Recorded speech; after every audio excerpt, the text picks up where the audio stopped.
I see that, as I learned, I'm a Baal Tshuva, and I've been learning about the sacred wisdom of Chassidus, and especially listening and watching, as I mentioned to you before, all your classes, trying to understand more about what the real message of the Alter Reba was, and, all the way down to our current Rebbe.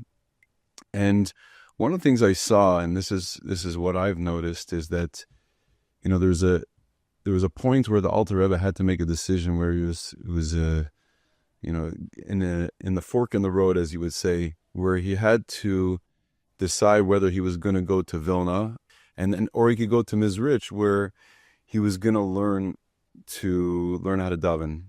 And from my understanding and what I see, it wasn't just a choice of learning more Torah or learning how to daven. The Alter Rebbe is making a choice about where he sees that he's going to need to pave the road for the next generation and the generations to come, which I believe davening represents avodah shebelev, which is this idea of really working on one's heart. And I think that was the Alter Rebbe's message, especially in the first chapter of Tanya. He brings it out so nicely with discussing animal consciousness, which you talk about a lot in Yeshurim, about how the primary language of the animal is the emotions, and how really he wanted to focus that we should be working on our emotions. Unfortunately, what I've seen today is that I don't really see a clear defined path of how people are really approaching that. I see there's a talk of Moyach Shalit al Halev, but to actually go and say, like, this is the work for everyone, which I believe that book was for all of us, to strive to be a Beinoni, a better person. So the story goes, it's a fascinating story, that the Alter Rebbe said that he can go to Vilna, and of course that was the home of the great Gaon of Vilna, was considered the Lithuanian genius of the generation, known as the Gaon. And he said, over there I'm going to learn how to learn, but he said, learning I know already a little bit. He said, a little bit I know how to learn. Davening, I don't know at all. And in Mizrich, they say you could learn how to daven. Now we have to understand what that means, of course, because Alter Rebbe says, I know how to learn a little bit, I don't know how to daven. So obviously, you're talking about learning and davening on the frequency that Alter Rebbe experienced learning and davening. And really, I think what it really comes down to is that the Alter Rebbe felt, I guess he had an instinct, and it's very hard for us to talk about a soul like the Alter Rebbe's, who's, the magnitude of the soul and the mind is, I think, beyond what anybody could describe in words. But nonetheless, the little that we do understand and comprehend and experience, it was ultimately a comprehensive system that he wanted to create that would synthesize the davening and learning to really become integrated, and there should be like a seamless flow of learning and davening. Davening, as you said, the Gemara says in Tractate Tainus, is avodah shebelev. Avodah shebelev in English means the avodah, the service. Shebelev is, the Rebbe used to say, in the hearts or mit the hearts. It's the work in the heart and with the heart. In other words, there's the work inside the heart, and there's the work in the other parts with the heart. That's davening. Learning, of course, is awareness of the God's blueprint for life.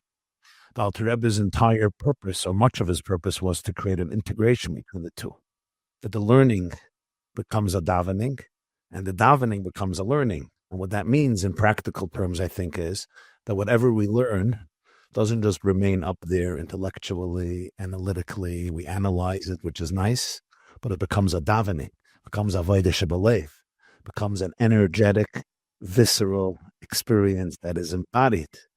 Right, the two big words of the Alter Rebbe from the Medrash Adira B'Tachtonim, that Hashem wanted to be embodied, literally, v'shechanti b'soichem, right, in our temple, in my heart, my nervous system, my soul, my psyche, my brain, and my pinky. So that's the davening, embodying a learning. And the davening also becomes a learning, which means that one's emotions and one's internal life become aligned with the frequency of the divine.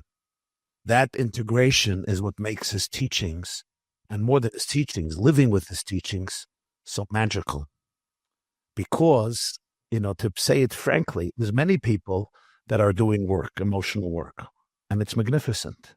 There's many people that are learning, and it's also magnificent. But what often happens is when I do emotional work, I can also get stuck.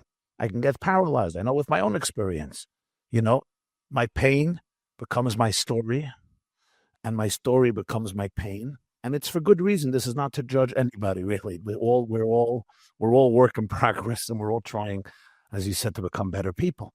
But very often, I can get stuck, I can get paralyzed, and it's tricky because I'm into emotional healing, and you develop a vocabulary of emotional healing. So it camouflages as very progressive and enlightening, but I could stay stuck in my own orbit of judgment towards myself, judgment towards others, and ultimately being a victim. So that's where the learning is so powerful, because it gives you a template of God's vision for you, which is always a vision of infinite greatness. On the other hand, I could be learning all day, living in my head and my brain, and even with brilliance, but it's simply not embodied, and my emotional life remains very underdeveloped. So that incredible synthesis, literally in every aspect of Yiddishkeit, that Alter Rebbe embodied in every one of his teachings and discourses and Tanya and Shulchan Aruch, and whatever he touched is, I find in our generation, to be oxygen. At least I could speak for myself and for what I try to teach my students.